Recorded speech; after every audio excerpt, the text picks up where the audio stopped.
Hello and welcome to my level walkthrough video. So we're going through first puzzle maintenance project. Gotta put the cube on the pad. Pretty simple, just there to introduce the player to that idea, since that's going to be the basis for all the puzzles in this. I was skimming through all the signs for the sake of time, but the signs basically just explain what all the powered actors do and give the player an idea what to do for the puzzle. So the idea behind this second puzzle was to use all the different powered actors. That cube should have said that.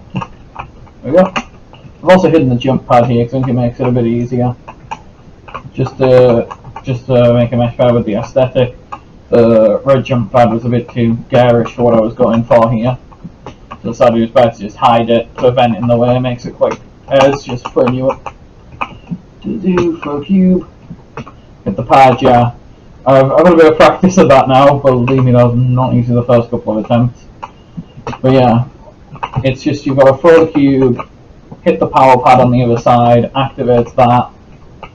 Now the hard part is they probably won't be super synced up, so you've either got to reset it, or just try and jump it. But yeah, this starts a bridge, gives an easy way to get back, and then bam, there's a little sign there to post the player on where to go. Once that's done, you can get through the force field on this side, which takes you to this room.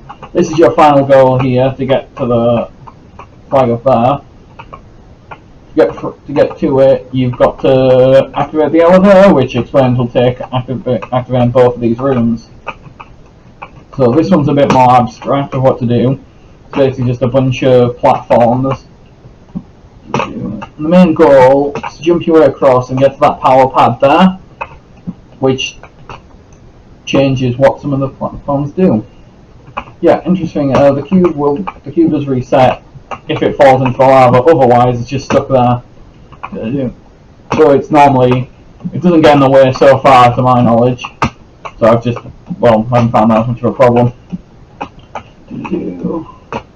Yes, that's the longest part of this. Is probably just doing that. So you leave the cube there, and then you can either go back, or this takes you back to the start here, which is a good tip for saving time on this.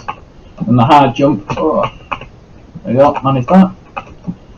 You gotta jump back here, get the cube, which is just out of reach, so you gotta jump over, and then I screwed it up again. I really shouldn't have made some platformer-based puzzles when I'm so terrible at them. But it's fine.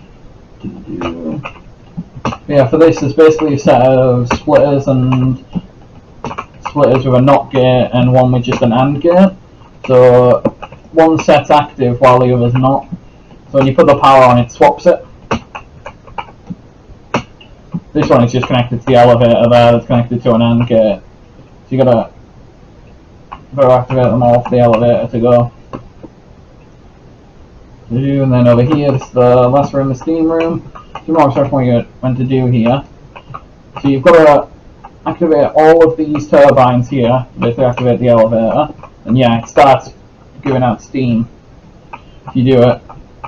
But yeah, so to do that, just go into here. This vent opens and closes. So get that to touch there. It does. I've got the cube. I'll show you it produces another cube over there. So now we've got 2 out of the 3 cubes we need. Yeah. That's my particle there. I tried to make something a bit steamy to try and go with the vents.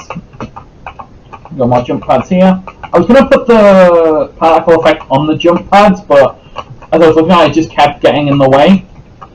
I don't think the player would like to be looking at it constantly, so I decided against it in the end. And then touch that. Put that down there. And then get the last cube. I was also going to hide the flag, but I had to put down a ton of flags or the player wouldn't reach it. And it's kind of like having a checkpoint at the end. And then there you go. Level done.